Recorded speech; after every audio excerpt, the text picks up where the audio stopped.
ಏನಪ್ಪ ಇದು ಚಪಾತಿ ಥರ ಉಪ್ತಾ ಇದೆ, ರೊಟ್ಟಿ ಥರ ಉಪ್ತಾ ಇದೆ ಅಂದ್ಕೊತಿದ್ದೀರಾ? ಚಪಾತಿನೂ ಅಲ್ಲ, ರೊಟ್ಟಿನೂ ಅಲ್ಲ. ಸೊ ನಾನಿದು ಏನು ಅಂತ ಹೇಳ್ತೀನಿ, ಪ್ಲೀಸ್ ಸ್ವಲ್ಪ ಗೆಸ್ ಮಾಡಿ ನೋಡೋಣ.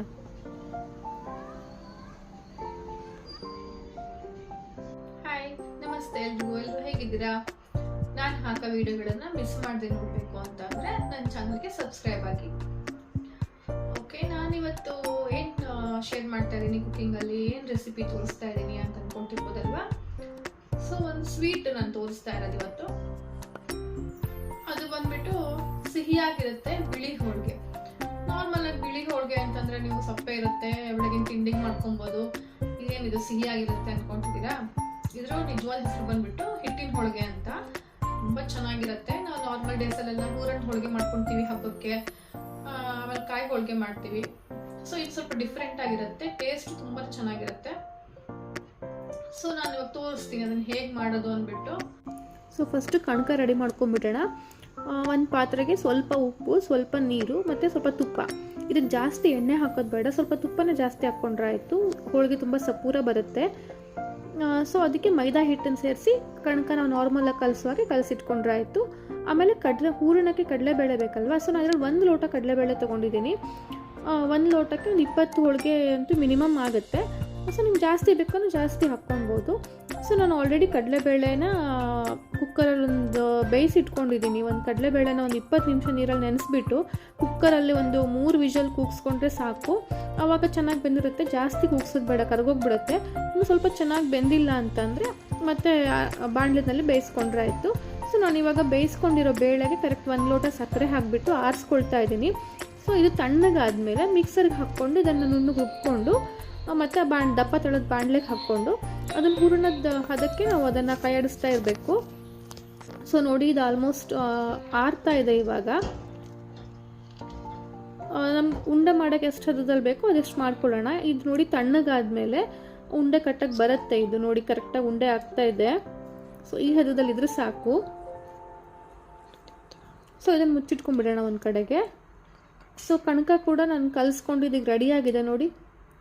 ಚಪಾತಿ ಹಿಟ್ಟಿನಕ್ಕಿಂತ ಸ್ವಲ್ಪ ಮೆತ್ತಗಿರಬೇಕು, ಬೇರೆ ಹೂರಣ ಹೋಳಿಗೆ ಥರ ತುಂಬ ಮೆತ್ತ ಕಲಿಸ್ಕೊಬಾರ್ದು.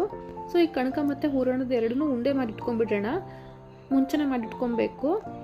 ಸೊ ನೋಡಿ ಇವಾಗ ಉಂಡೆ ಆಗಿದೆ, ಇದು ಮಾಡಿಟ್ಕೊಂಡಿದ್ದೀನಿ ನಾನು. ಸೊ ನೋಡಿ, ನಾನು ಇವಾಗ ಕಣಕ ತೊಗೊಂಡಿದ್ದೀನಿ, ಉಂಡೆ ಮಾಡಿಟ್ಟಿದ್ನಲ್ಲ ಅದನ್ನು. ಸೊ ಇದರಲ್ಲಿ ಈಗ ಹೂರಣ ಹಾಕ್ಕೊಳ್ಳೋಣ.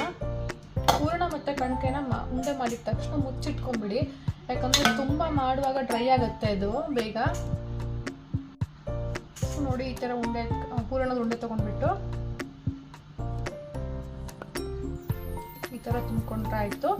ಇದಕ್ಕೆ ನಾವು ನಾರ್ಮಲಾಗಿ ಹೂರಣದ ಹೋಳಿಗೆ ಮಾಡ್ತೀವಲ್ಲ, ಅದಕ್ಕೆ ನಾವು ಎಣ್ಣೆ ಹಚ್ಕೊಂಡು ಲಟ್ಟಿಸ್ತೀವಿ ಮತ್ತು ಎಣ್ಣೆ ತುಂಬ ಜಾಸ್ತಿ ಹಾಕ್ಕೊತೀವಿ. ಸೊ ಈ ಹೋಳಿಗೆಗೆ ಎಣ್ಣೆ ಹಚ್ಕೊಳೋದು ಬೇಡ. ಲಟ್ಟಿಸುವಾಗ ಸಮೇತ ನಾವು ಹಿಟ್ಟಲ್ಲಿ ಇದನ್ನು ಮೈದಾ ಹಿಟ್ಟನ್ನೇ ತೊಗೊಳ್ಬೇಕು. ಮೈದಾ ಹಿಟ್ಟಲ್ಲಿ ಈಗ ಅದ್ಕೊಂಡ್ಬಿಟ್ಟು ಆಮೇಲೆ ಲಟ್ಸ್ಕೊಳ್ಬೇಕು. ನಾರ್ಮಲಾಗಿ ಚಪಾತಿ ಮಾಡುವಾಗ ಹಿಟ್ಟು ಹಾಕ್ಕೊಳ್ತೀವಲ್ಲ ಆ ಥರ. ನೋಡಿ ಎಷ್ಟು ಚೆನ್ನಾಗಿ ಒದೆಯಕ್ಕೆ ಬರ್ತಾ ಇದೆ. ಸೊ ಇವಾಗ ಸ್ವಲ್ಪ ದೊಡ್ಡ ಆದಮೇಲೆ ಮತ್ತೊಂದು ಸಲ ಹಿಟ್ಟಲ್ಲಿ ಹತ್ಕೊಂಡ್ಬಿಡೋಣ. ಸೊ ಲಟ್ಸೋಕೆ ನೀವು ಹೋಳಿಗೆ ಪೇಪರ್ ತೊಗೊಳ್ಬೋದು, ಇಲ್ಲ ನಾರ್ಮಲ್ ಆಗಿ ನಾವು ಚಪಾತಿ ಮಾಡುವಾಗ ಯೂಸ್ ಮಾಡ್ತೀವಲ್ವ, ಎಣ್ಣೆ ಕವರ್ ಆ ಥರದ್ದು ಅದ್ರ ಕಟ್ ಮಾಡ್ಕೊಂಡು, ಸೊ ಅದನ್ನು ಕೂಡ ಯೂಸ್ ಮಾಡ್ಬೋದು. ನೋಡಿ ಎಷ್ಟು ಚೆನ್ನಾಗಿ ತೆಳ್ಳಗೆ ಬರ್ತಾ ಇದೆ. ದಪ್ಪಗೆ ತೆಳ್ಳಗೆ ಇರಬೇಕು. ಸೊ ಇದು ಹೋಳಿಗೆ ಆದ್ಮೇಲೆ ತಿನ್ನೋಕೆ ತುಂಬ ಕ್ರಿಸ್ಪಿಯಾಗಿ ಸಮೇತ ಇರುತ್ತೆ. ನಾರ್ಮಲ್ ಹೋಳಿಗೆ ಥರ ಮೆತ್ತಗಿರಲ್ಲ. ನಿಮ್ಗೆ ಹೇಗೆ ಲಟ್ಸ್ಕೊಳಕ್ಕೆ ಈಸಿ ಆಗುತ್ತೋ ಹಾಗೆ ಮಾಡ್ಕೊಳ್ಳಿ.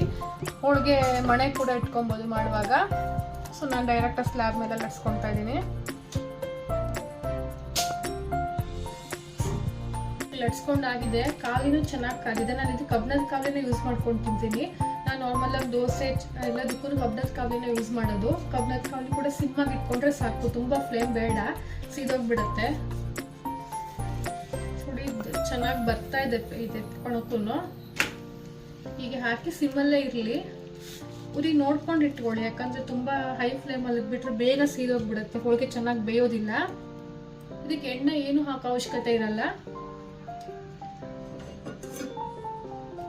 ನೋಡಿ ಚೆನ್ನಾಗಿ ಕಾದಿದೆ. ಕಾವಲಿ ಹಾಕ್ತಿದ್ದಂಗೆ ಆ ಕಡೆ ಎಲ್ಲ ಬಬಲ್ಸ್ ಬರ್ತಾ ಇದೆ. ಸೊ ಹಾಗಿದ್ರೆ ಕಾವಲಿ ಚೆನ್ನಾಗಿ ಕಾದಿದೆ ಅಂತ. ಕಾವಲಿ ಚೆನ್ನಾಗಿ ಕಾದಿಲ್ಲ ಅಂತಂದ್ರೆ ಅದು ಹೋಳಿಗೆ ಚೆನ್ನಾಗಾಗಲ್ಲ. ಸೊ ಒಂದು 30 ಸೆಕೆಂಡ್ಸ್ ಬಿಟ್ಬಿಟ್ಟು ಮಗ್ಚ್ ಹಾಕಿದ್ರೆ ಆಯ್ತು.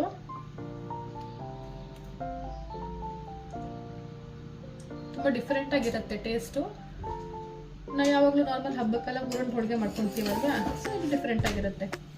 ಸೊ ನೋಡಿ, ಈ ತರ ಇಷ್ಟು ಹದದಲ್ಲಿದ್ರೆ ಸಾಕು. ಇನ್ನ ಕೆಂಪಾಗ್ಬಿಟ್ರೆ ಸೀದೋಗ್ಬಿಡುತ್ತೆ.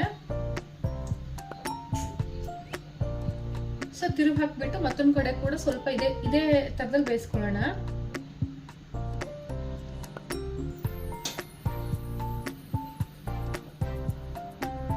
ಹೋಳಿಗೆ ಮಾಡೋದು ತುಂಬಾ ಕಷ್ಟ ಅನ್ನೋರು ಕೂಡ ಈ ತರ ಹೋಳಿಗೆ ಆರಾಮಾಗಿ ಮಾಡ್ಬೋದು.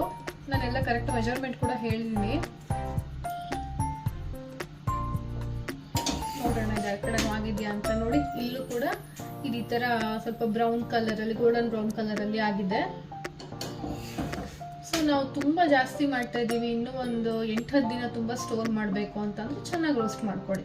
ಇಲ್ಲ ನಾವು ಒಂದು 3-4 ಡೇಸ್ಗೆ ಖಾಲಿ ಮಾಡಿಬಿಡ್ತೀವಿ, ಜಾಸ್ತಿ ದಿನ ಇಟ್ಕೊಳ್ಳಲ್ಲ ಅಂತಂದ್ರೆ ಈ ಹದದಲ್ಲಿ ಬೇಯಿಸ್ಕೊಂಡ್ರೆ ಸಾಕು.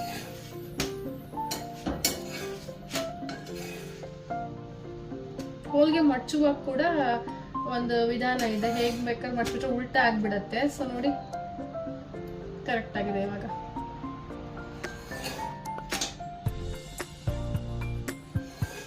ಕಬ್ಬಿಣದ ಕಾವಲಿ ಆದ್ರೆ ಶಾಖ ಚೆನ್ನಾಗಿ ಬರುತ್ತೆ. ಸೊ ನಾನು ಕಬ್ಬಿಣದ ಕಾವಲಿನ ಯೂಸ್ ಮಾಡ್ತೀನಿ ಹೋಳಿಗೆ ಮಾಡುವಾಗ. ನೋಡಿ ಎಷ್ಟು ಚೆನ್ನಾಗಾಗಿದೆ ಅಂತ ಅಲ್ವಾ.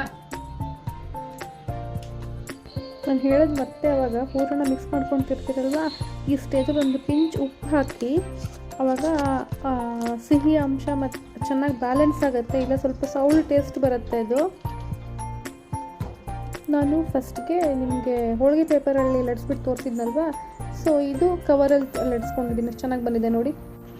ಒಂದು ಕರೆಕ್ಟ್ ಸೈಜಿನ ಕವರ್ ತೊಗೊಂಡ್ಬಿಟ್ರೆ ಎಲ್ಲ ಹೋಳಿಗೆನೂ ಒಂದೇ ಸೈಜ್ ಬರುತ್ತೆ. ಆ ಕವರ್ ಎಷ್ಟು ಸೈಜ್ ಇದೆ ಅಷ್ಟು. ಸೊ ಇದು ನೋಡಿ ಒಂದೇ ಸೈಜಲ್ಲಿ ಬರ್ತಾ ಇದೆ ಹೋಳಿಗೆನೂ. ಯಾವಾಗಲೂ ನಾವು ಫಸ್ಟ್ ಮಾಡೋ ಹೋಳಿಗೆ, ದೋಸೆ, ಚಪಾತಿ ಅದಕ್ಕಿಂತ ನೆಕ್ಸ್ಟ್ ಮಾಡೋದು ಕರೆಕ್ಟಾಗಿ ಬರ್ತಾ ಹೋಗುತ್ತೆ, ಯಾಕಂದರೆ ಕಾವಲಿ ಹದವಾಗಿ ಕಾದಿರುತ್ತೆ. ಸೊ ನೋಡಿ, ಇದು ಕೂಡ ಚೆನ್ನಾಗಿ ಸೈಡಿಗೆ ಬಬಲ್ಸ್ ಬರ್ತಾ ಇದೆ. ಇನ್ನೊಂದೇನು ಗೊತ್ತಾ, ನಾವು ಕಣಕನ ಆಲ್ಮೋಸ್ಟ್ ಅದು 2 ಅವರ್ಸ್ ನೆನೆಯೋಕ್ಕೆ ಬಿಡಬೇಕು. ಸೊ ಕಣಕ ಎಷ್ಟು ಚೆನ್ನಾಗಿ ನೆಂದಿರುತ್ತೋ ಹೋಳಿಗೆ ಅಷ್ಟು ಚೆನ್ನಾಗಿ ಬರುತ್ತೆ. ಸೊ ಕಣಕ ಮತ್ತು ಹೂರಣ ಎರಡು ಹೊಂದ್ಕೊಂಡ್ಬಿಟ್ರೆ ಹೋಳಿಗೆ ಮಾಡೋಕ್ಕೆ ನಮಗೇನು ಕಷ್ಟ ಆಗೋಲ್ಲ, ಎಲ್ಲೂ ಹರಿದೋಗಲ್ಲ, ಕವರ್ಗೆ ಅಂಟ್ಕೊಳ್ಳಲ್ಲ.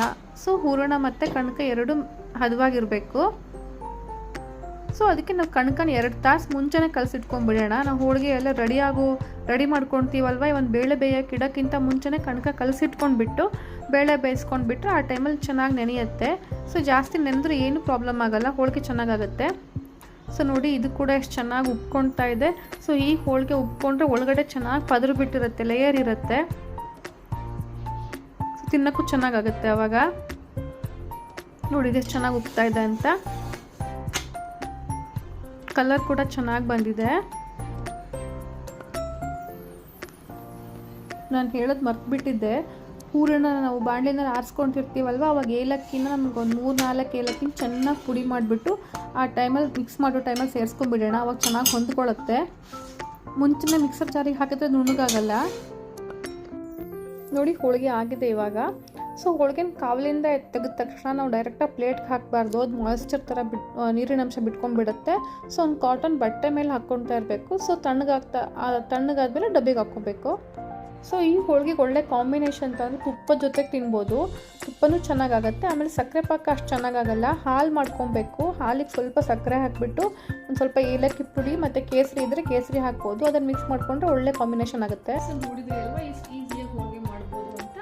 ಸೊ ನೀವು ಕೂಡ ಮನೇಲಿ ಟ್ರೈ ಮಾಡಿ, ಹೇಗಾಗಿದೆ ಅಂದ್ಬಿಟ್ಟು ಕಮೆಂಟ್